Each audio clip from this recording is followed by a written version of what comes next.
बिस्मिल्लाहिर्रहमानिर्रहीम सल्लल्लाहु अलैहि वसल्लम। अस्सलाम वालेकुम क्लास 10। उम्मीद है आप सब खैरियत से होंगे। आज हम करेंगे यूनिट 7 की एक्सरसाइज 7.2 के क्वेश्चन नंबर 10, 11, 12 एंड 13 को। इससे कबल हम प्रीवियस वीडियोस में एक्सरसाइज 7.2 के क्वेश्चन नंबर 1 to 9 क्वेश्चन तक डिटेल से डिस्कस कर चुके हैं। इनके लिंक्स मैंने डिस्क्रिप्शन में दे दिए हैं, आप इनसे रिलेटेड भी लेक्चर ले सकते हैं। एक्सरसाइज 7.2 के क्वेश्चन नंबर 10 की जानिब चलते हैं। हमारा क्वेश्चन है find the area of the sector inside a central angle of 20 degree in a circle of radius 7 metre. तो हमें एरिया ऑफ द सेक्टर यहाँ पे फाइंड करना है, जबकि उसने सेंट्रल एंगल, ठीक है, सेंट्रल एंगल जो गिवन डाटा है उसको लिख लेते हैं। सेंट्रल एंगल थीटा जो है वो उसने यहाँ पे हमें दे रखा है 20 डिग्री, और इसके अलावा उसने रेडियस दिया हुआ है, ठीक है। और यहाँ पे देखें ये जो थीटा की वैल्यू है ये डिग्री में है, तो इसको हम रेडियन में चेंज करेंगे।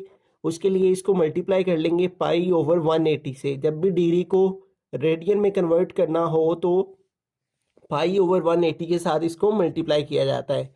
ये 0 इस 0 से कट हो गया, 2 1s are 2, 2 9s are 18। तो हमारे पास ऊपर आ गया पाई और डिवाइड में आ गया 9, और ये हमारे पास आ गए रेडियंस, ठीक है। अब ये हमारे पास थीटा की वैल्यू आ गई है, और सेकंड थिंग उसने गिवन डाटा में दी हुई है रेडियस, ठीक है। तो हम यहाँ पे लिखेंगे रेडियस, और रेडियस को आर से रिप्रेजेंट किया जाता है, और रेडियस आर की वैल्यू यहाँ पे है 7 मीटर, ठीक है। तो हमें फाइंड करना है एरिया ऑफ द सेक्टर। तो अब हम एरिया ऑफ सेक्टर का फार्मूला अप्लाई करेंगे। हम यहाँ लिख लेंगे we know that area of sector, और इसका फार्मूला हमें जुबानी याद होना चाहिए। एरिया ऑफ सेक्टर का फार्मूला होता है 1/2 R square theta, 1/2 R square theta. तो इस फार्मूला की मदद से हम एरिया ऑफ सेक्टर जो है वो फाइंड कर लेंगे, ठीक है। तो इसके अंदर वैल्यूज पुट करते हैं। 1/2 फार्मूला का आ गया, फिर है आर, तो आर की वैल्यू हमारे पास है 7 मीटर, तो आर की प्लेस पे यहाँ पे आ जाएगा 7, और इसके ऊपर स्क्वायर है तो यहाँ स्क्वायर आ गया। फिर है थीटा, और थीटा की वैल्यू हमारे पास पाई ओवर 9 रेडियन, तो यहाँ पे आ जाएगा पाई ओवर 9। तो यूं हमने आर की भी वैल्यू पुट कर दी और थीटा की भी वैल्यू पुट कर दी। अब इसको सॉल्व कर लेते हैं। आ जाएगा हमारे पास 1/2, 7 का स्क्वायर लेंगे तो 7 7s are 49 हो जाएंगे, ठीक है। यहाँ पे 7 के ऊपर स्क्वायर है तो इसका स्क्वायर हमने ले लिया, 7 7s are आ गया 49, और साथ में आ गया पाई ओवर 9। अब इसको सिंप्लीफाई कर लेते हैं, ठीक है। और यहाँ पे 49 1s are 49 है ऊपर, और साथ में है पाई आ जाएगा। ऊपर वाली वैल्यू इसको ऊपर वाले से मल्टीप्लाई कर लिया क्योंकि कटिंग पॉसिबल नहीं है, और नीचे 2 को 9 से मल्टीप्लाई किया, 2 9s are 18। आप इतना भी सोल्व कर लें फिर भी ठीक है, पीछे इतना भी आंसर लिखा हुआ है, लेकिन हम इसको मोर सिंप्लीफाई करेंगे। 49 पाई के साथ मल्टीप्लाई हो रहा है तो 49 को पाई के साथ मल्टीप्लाई करेंगे, 49 मल्टीप्लाई बाय पाई, ठीक है। आपके कैलकुलेटर के ऊपर भी पाई का बटन मौजूद है। शिफ्ट को प्रेस करके यहाँ पे लास्ट में पाई वाला बटन मौजूद होता है, उसको प्रेस करेंगे। शिफ्ट को प्रेस करके उस बटन को प्रेस करेंगे जिसके ऊपर पाई है, तो कैलकुलेटर के ऊपर पाई आ जाएगा। तो 49 को पाई से मल्टीप्लाई किया तो ये आ गया। अब इसको डिवाइड करना है 18 पे, तो इसको 18 पे डिवाइड किया तो ये हमारे पास आ गया 8.55, ठीक है। तो यहाँ पे आ जाएगा 8.55, और चूंकि यहाँ पे रेडियस जो है वो मीटर में दिया गया है, और इसलिए जो एरिया है वो स्क्वायर में लिया जाता है, तो यहाँ पे आ जाएगा मीटर स्क्वायर। तो ये हमारे पास फाइनल आंसर आ गया। बिस्मिल्लाहिर्रहमानिर्रहीम। क्वेश्चन नंबर 11 की जानिब चलते हैं। हमारा क्वेश्चन है सहर is making a skirt, each panel of this skirt is of the shape shown shaded in the diagram. How much material cloth is required for each panel. तो इस क्वेश्चन में वो कह रहा है कि सहर एक स्कर्ट बना रही है, और उसका जो हर पैनल है स्कर्ट का, वो ये जो शेप दी गई है, शेप शोन शेडेड है, ये जो शेडेड शेप है इस शक्ल का है, यानी जो पैनल है उसकी शेप इस तरह की है जिस तरह से ये शेडेड डायग्राम के अंदर नजर आ रही है, ठीक है। तो वो कह रहा है हाउ मच मटेरियल, कितना क्लॉथ हमें चाहिए होगा फॉर ईच पैनल। एक पैनल इसका ये है और एक इसका इसकी दूसरी साइड की तरफ है, तो वो कह रहे हैं कितना क्लॉथ हमें चाहिए होगा, ठीक है। तो अब इस क्वेश्चन के अंदर हमें क्या करना होगा, सबसे पहले हमें इसके अंदर देखना है कि हमारे पास दो सेक्टर हैं। एक हमारे पास ये ऊपर वाला पोर्शन है और एक ये कंप्लीट सेक्टर है इसका, ठीक है। तो हम क्या करेंगे, सबसे पहले ये जो कंप्लीट सेक्टर है, यानी ये जो पूरी डायग्राम है, ये एक सेक्टर बन रहा है और एक ये वाला पोर्शन सेक्टर बन रहा है जिसके अंदर शेडेड एरिया नहीं है। तो हम सबसे पहले ये जो शेडेड एरिया है इसका और इस ऊपर वाले का, यानी इस कंप्लीट सेक्टर का एरिया फाइंड करेंगे। जब इस पूरे सेक्टर का एरिया हमारे पास आ जाएगा तो फिर उसमें से हम इस ऊपर वाले सेक्टर को माइनस कर देंगे, तो हमें पता चल जाएगा कि how much material cloth is required for each panel, ठीक है। क्योंकि ये जो पैनल है ये सिर्फ इतना इतना है जितना एरिया शेडिड है, शेडिड इन द डायग्राम, ठीक है। तो इतने एरिया को फाइंड करने के लिए हमें क्या करना होगा, सबसे पहले इस पूरे सेक्टर का एरिया फाइंड करना होगा और फिर इस वाले सेक्टर को उसमें से माइनस करना होगा, तो हमारा आंसर आ जाएगा, ठीक है। तो सबसे पहले पूरे सेक्टर का एरिया फाइंड करने के लिए इस पूरे सेक्टर का रेडियस देखें क्या बनता है। तो इस पूरे सेक्टर का जो रेडियस है वो ये वाली वैल्यू भी और ये वाली वैल्यू भी बनती है। तो इस पूरे का रेडियस क्या होगा, इन दोनों को प्लस करके आएगा, ठीक है। तो हम यहाँ पे रेडियस लिखेंगे और रेडियस में हम इन दोनों को प्लस कर लेंगे, 56 + 10, ठीक है। तो इन दोनों को प्लस करेंगे तो हमारे पास आ जाएगा 66 सेंटीमीटर, ठीक है। इसको कैपिटल आर से मैं इसलिए रिप्रेजेंट कर रहा हूँ कि ये पूरा सेक्टर जो है इस पूरे का एरिया हमने फाइंड करना है, ठीक है। और जो एंगल है दोनों का वो सेम ही है, वो हमारे पास 80 डिग्री ही रहेगा। तो थीटा की वैल्यू आ गई हमारे पास, theta is equal to 80 degree.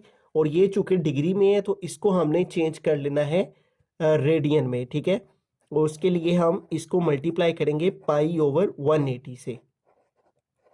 तो इसको सॉल्व करने के लिए 0 0 से कट हो गया, ये 8 है ये 18 है, तो 2 4 * 8 और 2 9 * 18। अब इसके बाद मजीद इसकी कटिंग नहीं होती, ऊपर हमारे पास रह गया 4π और डिवाइड में हमारे पास आ गया 9।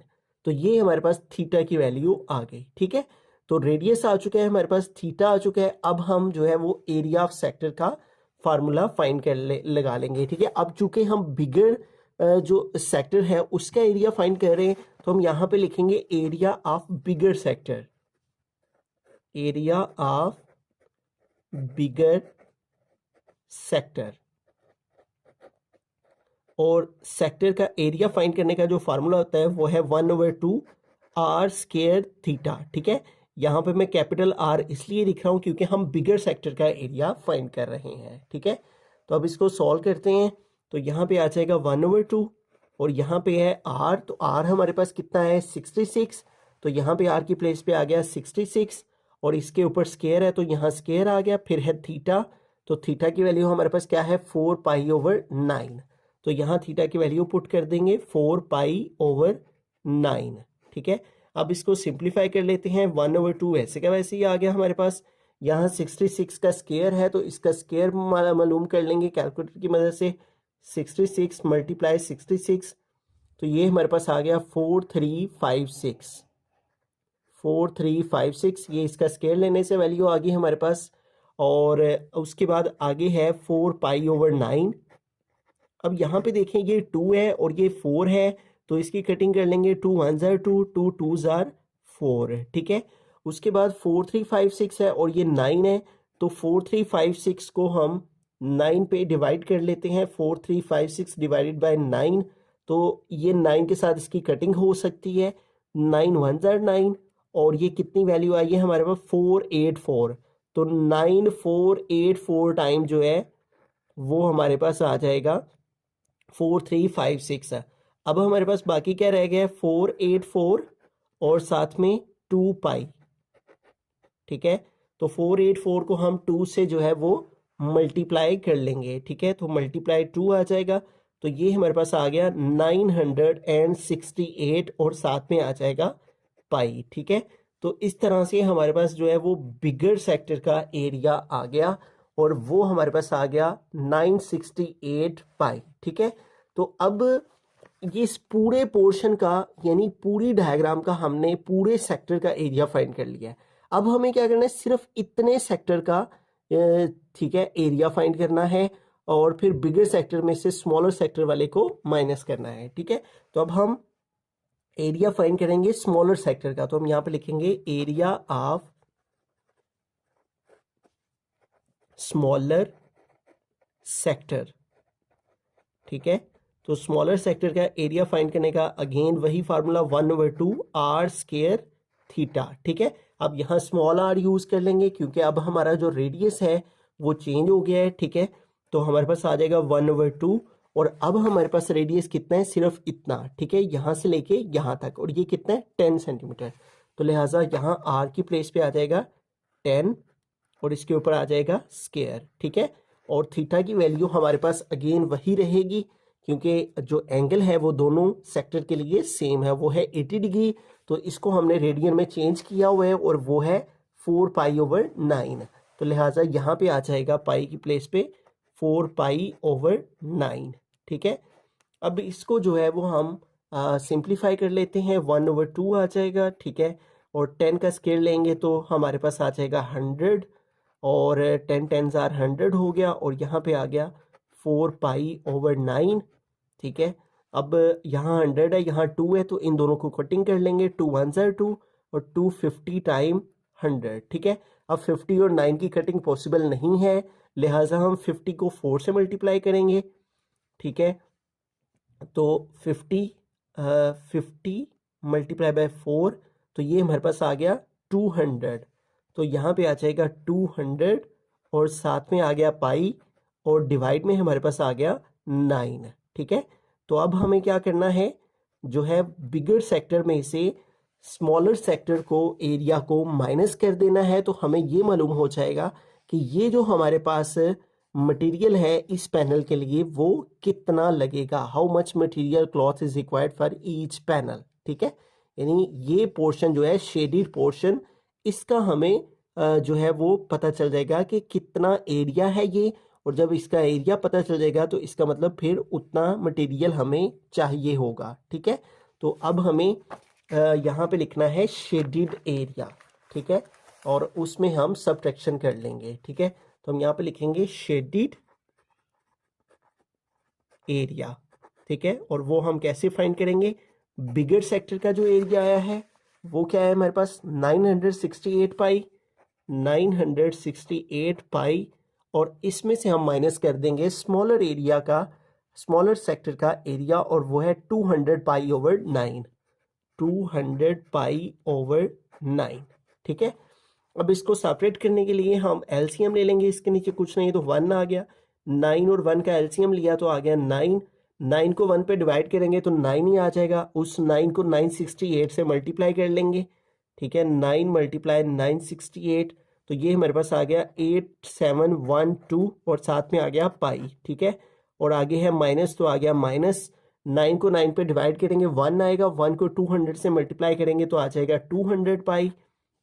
अब ये दोनों पाई वाली वैल्यूज़ हैं तो इनको हम सेपरेट कर सकते हैं, 8712 में से हम माइनस कर देंगे 200। ठीक है, तो 8712 में से 200 माइनस किए तो ये हमारे पास आ गया 8512 पाई और डिवाइडेड बाय आ गया 9। ठीक है, अब हम क्या करेंगे, 8512 को मल्टीप्लाई करेंगे पाई से, मल्टीप्लाई बाय पाई, और जो आंसर आया है हमारे पास इसको पाई से मल्टीप्लाई करके उसको डिवाइड कर देंगे 9 से। ठीक है, और इसको 9 पे हमने डिवाइड किया तो ये हमारे पास आ गया 2971.24। ठीक है, और ये चूंकि एरिया है और हमारे पास जो रेडियस था वो सेंटीमीटर में था तो लिहाजा यहाँ पे आ जाएगा सेंटीमीटर स्क्वायर। ठीक है, एक दफ़ा स्टार्ट से मैं सारे क्वेश्चन को रिव्यू कर देता हूँ। हमारे पास ये जो पूरा सेक्टर था इसको हमने बिगर एरिया बोला। ठीक है, और इस पूरे का हमने एरिया फाइंड किया, फिर हमने इस ऊपर वाले पोर्शन का एरिया फाइंड किया, फिर जो ग्रेटर हमारे पास सेक्टर था उसमें से स्मॉलर को माइनस किया तो हमारे पास हमें मालूम हो गया कि शेडेड एरिया कितना है। बिस्मिल्लाहिर्रहमानिर्रहीम, क्वेश्चन नंबर 12 की तरफ चलते हैं। क्वेश्चन नंबर 12 है, find the area of the sector with central angle of π/5 radian in a circle of radius 10 centimetre. तो इसमें हमें जो चीज़ फाइंड करनी है वो है एरिया ऑफ सेक्टर, ये हमने फाइंड करना है। ठीक है, जबकि उसने हमें कहा है कि जो सेंट्रल एंगल है ठीक है, सेंट्रल एंगल, और सेंट्रल एंगल को थीटा से रिप्रेजेंट करते हैं, और सेंट्रल एंगल थीटा जो है वो उसने दे रखा है π/5 रेडियन। तो ये जो हमारे पास यहाँ पे एंगल है ये ऑलरेडी रेडियन की फॉर्म में मौजूद है, जबकि in a circle of radius 10 centimetre है। तो जो रेडियस उसने दे रखा है, रेडियस को आर से रिप्रेजेंट करते हैं और वो है 10 सेंटीमीटर। ठीक है, तो वेरी सिंपल, हमें एरिया ऑफ सेक्टर का फार्मूला अप्लाई करना है। Just area of sector is equal to, और वो है 1/2 आर स्क्वायर थीटा। ठीक है, तो अब इस फार्मूला के अंदर वैल्यूज को पुट कर लेंगे। 1/2 वैसे का वैसे ही आ गया, आर है और आर हमारे पास है 10 सेंटीमीटर, तो आर की प्लेस पे आ गया 10, और इसके ऊपर स्क्वायर है तो स्क्वायर आ गया। फिर है थीटा, और थीटा की वैल्यू क्या है π/5 रेडियन, तो थीटा की प्लेस पे आ जाएगा π/5। अब इसको मोर सिंप्लीफाई करें तो हमारे पास 1/2 वैसे का वैसे ही आ गया। यहाँ पे है 10 का स्क्वायर, तो 10 के स्क्वायर का मतलब है 10 को 10 से मल्टीप्लाई करना, तो 10 10 आ गया 100, और यहाँ पे आ जाएगा π/5। ठीक है, अब इसको मोर सिंप्लीफाई करें तो यहाँ पे देखें हमारे पास 2 है, यहाँ पे 100 है, तो 2 1 ज़ार 2, 2 5 ज़ार 10, और 2 0 टाइम्स 0, इसका मतलब 250 टाइम आ गया 100। ठीक है, और बाकी हमारे पास क्या रह गया 50 मल्टीप्लाई π/5। ठीक है, अब 5 1 ज़ार 5 और 5 10 ज़ार 50। ठीक है, तो हमारे पास यहाँ पे बाकी क्या रह गया 10 मल्टीप्लाई बाय पाई। ठीक है, तो अब कैलकुलेटर की मदद से 10 को पाई से मल्टीप्लाई कर लेंगे। ठीक है, तो यहाँ पे हम कैलकुलेटर को ओपन कर लिया और 10 को मल्टीप्लाई करेंगे पाई के साथ। ठीक है, तो ये हमारे पास आ गया 31.41, और एरिया का जो यूनिट है यहाँ पे रेडियस सेंटीमीटर में है, तो लिहाजा जो एरिया आएगा वो सेंटीमीटर स्क्वायर में आ जाएगा, तो यहाँ पे आ जाएगा सेंटीमीटर स्क्वायर। बिस्मिल्लाहिर्रहमानिर्रहीम। क्वेश्चन नंबर 13 की जानब चलते हैं। क्वेश्चन नंबर 13 है the area of the sector with the central angle theta in a circle of radius 2 metre is 10 square metre, find theta in radians. तो इस क्वेश्चन में वो कह रहा है कि जो एरिया है ऑफ द सेक्टर और उसका एंगल थीटा जो है, सर्कल का रेडियस 2 मीटर हो, तो जो एरिया है वो 10 स्क्वायर मीटर है। ठीक है, तो उसने एक तो एरिया दे रखा है और दूसरा रेडियस दिया हुआ है, और हमें थीटा फाइंड करना है। ठीक है, तो गिवन डाटा में सबसे पहले एरिया ऑफ सेक्टर ये उसने हमें दिया हुआ है, और वो उसने दिया हुआ है 10 स्क्वायर मीटर। ठीक है, तो 10 स्क्वायर मीटर इस तरह से आ जाएगा, स्क्वायर मीटर। ठीक है, और रेडियस जो है वो 2 मीटर है, तो हमारे पास आ जाएगा radius is equal to R is equal to 2 metre, और जबकि उसने कहा है फाइंड थीटा इन रेडियन। ठीक है, तो थीटा जो है वो हमें फाइंड आउट करना है। ठीक है, तो अगेन वही फार्मूला जो कि हम प्रीवियस पार्ट्स में यूज कर रहे हैं। ठीक है, वी नो डैट लिख लेंगे यहाँ पे। हम जानते हैं कि जो एरिया ऑफ सेक्टर है, एरिया ऑफ सेक्टर वो इक्वल है 1/2 आर स्क्वायर थीटा। ठीक है, तो ये फार्मूला जो है वो हमें यहाँ पे अप्लाई करना है। अब इसके अंदर देखें एरिया ऑफ सेक्टर, तो एरिया ऑफ सेक्टर गिवन में है वो है 10 स्क्वायर मीटर, तो एरिया ऑफ सेक्टर की प्लेस पे आ गया 10 इज इक्वल टू 1/2 आ गया, और यहाँ पे है आर स्क्वायर, तो आर रेडियस उसने दिया हुआ है 2 मीटर, तो आर की प्लेस पे आ जाएगा 2, और इसके ऊपर आ गया स्क्वायर, और साथ में आ गया थीटा जो कि हमें फाइंड आउट करना है। अब इसको मोर सिंप्लीफाई करें तो यहाँ पे 10 आ गया, 1/2 आ जाएगा, 2 का स्क्वायर लेंगे तो 2 का स्क्वायर 2 2 ज़ार 4, साथ आ गया थीटा, यहाँ पे आ जाएगा 10, 2 1 ज़ार 2, 2 2 ज़ार 4। ठीक है, तो यहाँ पे क्या बाकी रह गया 2 थीटा। अब यहाँ देखिए हमें थीटा फाइंड करना है, 2 इधर मल्टीप्लाई कर रहे हैं तो इधर आके 2 डिवाइड हो जाएगा। ठीक है, तो 2 इधर आके डिवाइड हो गया। अब इसकी कटिंग कर लेंगे, 2 1 ज़ार 2, 2 5 ज़ार 10, तो 5 इज इक्वल टू आ गया थीटा। आर लिखकर थीटा को इस तरफ लिख लेंगे, 5 को इधर, और ये हमारे पास थीटा का जो यूनिट है यहाँ आ जाएगा रेडियंस।